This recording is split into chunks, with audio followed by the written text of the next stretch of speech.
I'm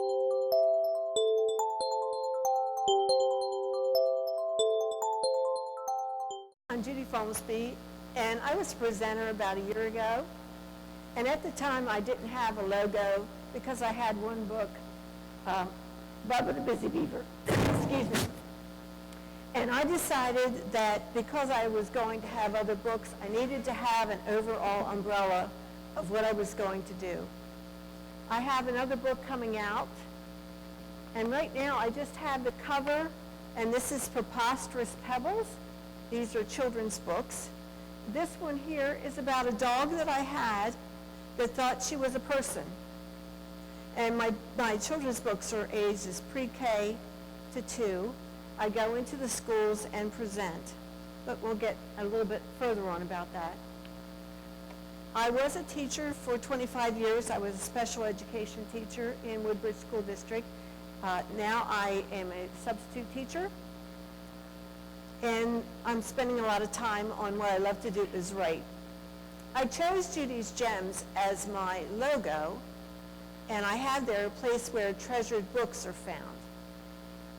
And I chose that because it says a lot about how I feel, and I'm going to share with you how I got this idea. If you look at the jewel up there in the front, it's purple and it has gold around it. And a jewel is something that's a costly ornament, and I compare that to the cover of a book. And the cover is what usually draws us to the book. It could be how it's leather or what it looks like. We usually are drawn to that. And then inside the book, well, if we go back and we look at the treasure chest there, we see the gems. And inside of the book, those gems, and the gems are the words. And the words are the treasures in the book, and that's what draws us to inside of the book. And then I wanted you to think about, let me go on here.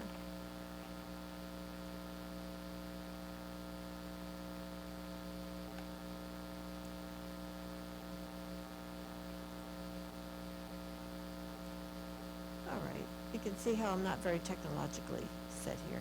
I want to go to the next page.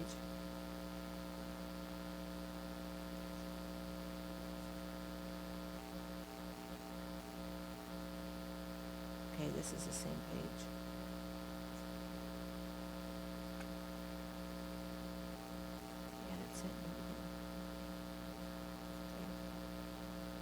Well, it should.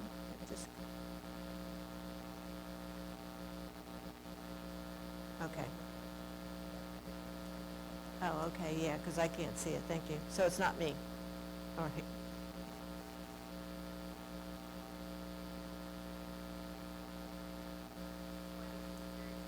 Because sometimes discovering something, this is a great proving ground Yes. for you for future opportunities. So if you'll take a look here, I love to write, and I also like to take pictures. And if you look at the top, this is where I had, last year, I went to Milton and I did a book event there. And I wondered how I got to where I am today. And I met another writer, and I wondered, I said to her, did you have imaginary playmates? Because we were talking about that. How many people in here have ever had imaginary playmates when they were children? Well, guess what I found out about that? After talking to her and some other people, we are those that are very creative. Did you ever think about that? My playmates were Pardex and Joppy. Now, where I ever got those names, I will never know. But my playmates, we talked all the time. And we played these games, and we had tea together, and my playmates were very nice. Eventually, I got in trouble at school because I would talk in class too, and I wound up in the coat closet to stay away from everyone else. My friend, though, her playmates were a little bit more mischievous. She got in trouble because they coaxed her to run away from home. I didn't have that problem. So think about that.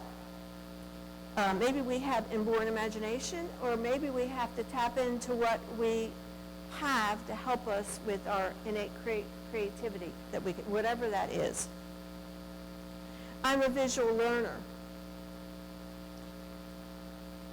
I connect things through other situations, and maybe you do the same as well.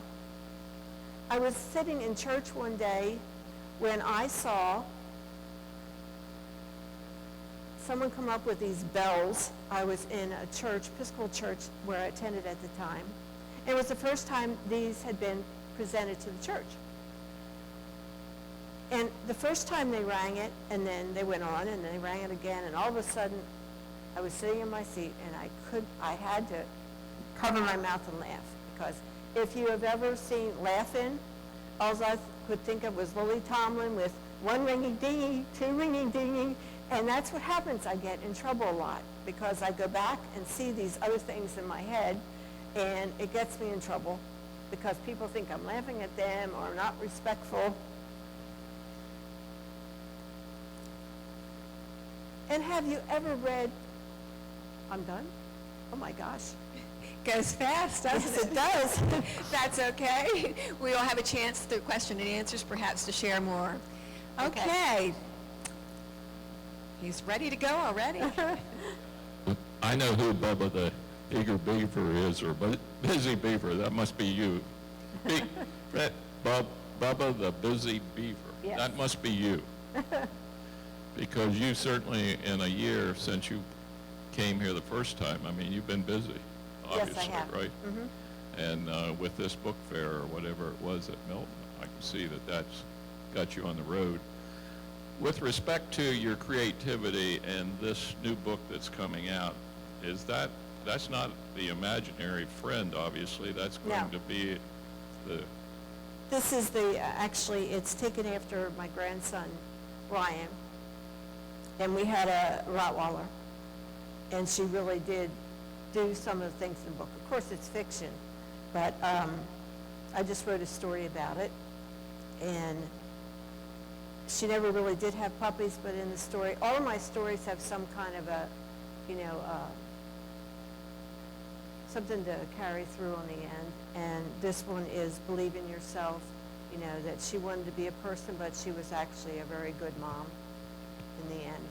And the reason I don't have a cover finished yet, because we had some struggles with the illustrator. My publisher is Fruit Bear, Candy Abbott out of Georgetown.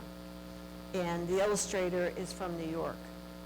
So she had very large drawings. I kept the cover large like this, but she wanted, a lot of the pages were so large we couldn't put the print on it. I think for the students here, some of the trials and tribulations that you've had with the publishing business would probably be very interesting to them as to the steps that you take to actually create the book. And then Okay. lastly, since there's so many marketing students here, I would imagine you could comment on marketing your products. When I first started with Bubba, I started as a small paperback, self-published book. And I set it aside. That was in 2003, and I set that aside. And then, again, Candy, I belong to a writers group, Delaware Christian Writers Fellowship.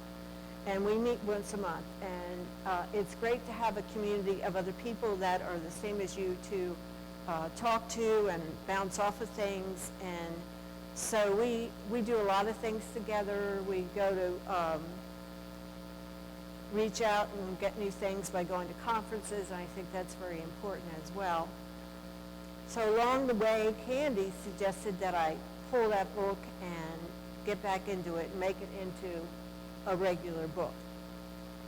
It took a while. One of the biggest hurdles for me was trying to find an illustrator.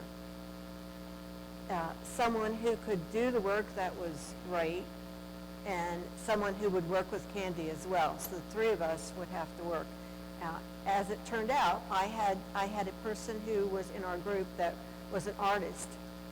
She had never done a illustration before, and she was 80 years old. And she's the one that actually did the artwork. And It really is, if you look inside the pages, she really did an excellent job on the work that's in there. And this book here, the book in the series, Preposterous Pebbles, is not in this series, but every book will have a catchphrase.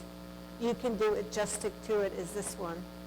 And then I'll have another one following Pebbles, Preposterous Pebbles, is Ferrica the Fast Frog. And that'll be set in the marsh as well. And that'll be Prejudice or Bullying will be of that. So I'm trying to have about 8 of them, and each one will have some kind of message. Following along with the book that I'm doing right now, my biggest hurdle again has been illustration. I started out with getting an illustrator online, and it was through a company, I can't remember what it was, and Candy had suggested it, and he was in another country, and the communication was very, very difficult. And when he created, there's a grandma in the story, when he created it, the grandma looked like a monk, and a very long dress, kind of heavy set with a tied rope in front of her. I thought, that's not going to work. And no matter how much I tried, it just wasn't going. So that was my biggest hurdle. Tina? Have you thought of maybe trying to get illustrators that are local, maybe students who could be? I mean, I know you need somebody who's going to be able to dedicate their time and everything. Yes, we have had some local ones, and we tried 2 or 3. And as a matter of fact, the one that's in New York is just finished school, and so we're going to go that way. Yeah, we've looked, and it's really hard to try to connect. So I have a potential lead for you for an illustrator too. I'd be happy to connect you. Other questions? While you're thinking of your questions, I have something I'd like to share about us. I try to encourage our students to be aware of networking opportunities when you're meeting people and sharing information and connecting again. Take advantage of meeting people. It's a great way to market yourself as what you're really doing. I had the pleasure of meeting Judy here, and we have chatted off and on from time to time. Lo and behold, not too long ago, I went to an event several months ago, and I'm sitting in my seat, and I look at her, and she looks at me, and we look at a little bit familiar. It took us a moment or two to figure out how come we knew each other. So it was very nice to meet you. So you never know when you're going to cross paths again, and also, too, how that synergy might work for you. Mm-hmm. So it was great to see you. Other questions, comments? can I add something? You certainly may. We have that ultimate last question to ask you, too. Okay. I wanted to bring up why I was oh, I'm sorry. Go ahead. So how are you marketing your books? Well, that's kind of one of the toughest things. I have a website, of course, and pretty much the best thing that's happening to me now is word of mouth. Last year, it was very difficult to try and get my books out. I go into the schools, and also I've added other things dealing with writing, which that's what I wanted to mention just now, is I'm also doing work as far as proofreading, research, things like that that help out with writing. And as a matter of fact, I can see that things are working, because last year I went out to the schools to promote myself and all, and so far, just within this past month, I've had already 5 calls to do things up until like November. So I can see that it's worked. And one of my, I guess, greatest things is I've been asked to send a proposal to the Read Aloud conference for Delaware, which that's a big thing since I'm a teacher. So. Also, being a Rotarian, I would think if you address some of the civic organizations in our community, they would more than likely help you, because you start off with a message that you're trying to deliver to the audience, and especially our youth. And I think our civic organizations are finding more and more that they better be dealing more of their time with the youth that's coming on than some of us gray hairs that've been around for a while. So Well, thank you. I congratulate you on what you're doing. Anyone? I know you mentioned your books are basically from was it pre-K to second grade is what you're doing? I have a daughter that's at Fred Douglass in Seaford. I have a teacher there that she had for first grade that absolutely loves books. If you don't mind, I'd like to give her your information, and she may be willing to work with Okay, you. yeah, I do have, I wasn't sure how many were going to be here today, so I just put everything up here. But yeah, I hand out my cards, and yeah, I have a lot of teachers that get them. Also, the other thing is, one thing that's really been great is baby showers. I gave one book to my niece who just had a baby, and then in her other side of the family, she said, we need 3 more books. Because a lot of the showers now, they ask for books to stock their, the library for the baby, so. Yeah, so a lot of parents get it not just because they have pre-K, but they'll read them to ahead of time, and I have pictures of babies looking at them and all that, yeah. We just gave a baby shower about 2 weeks ago. I wish I had known or thought about it. We have time for another question or two. Anybody think of one since then? Okay. So for our final question, can you please tell us how we as a community can help to support you? Get the word out. And I also did want to mention that I have devotional books. That's why I made the comment in there about getting emotional, that I have been in Chicken Soup, and I just put in another article to Chicken Soup about dogs this time. So I do have other books anthologies, compilation of other authors too.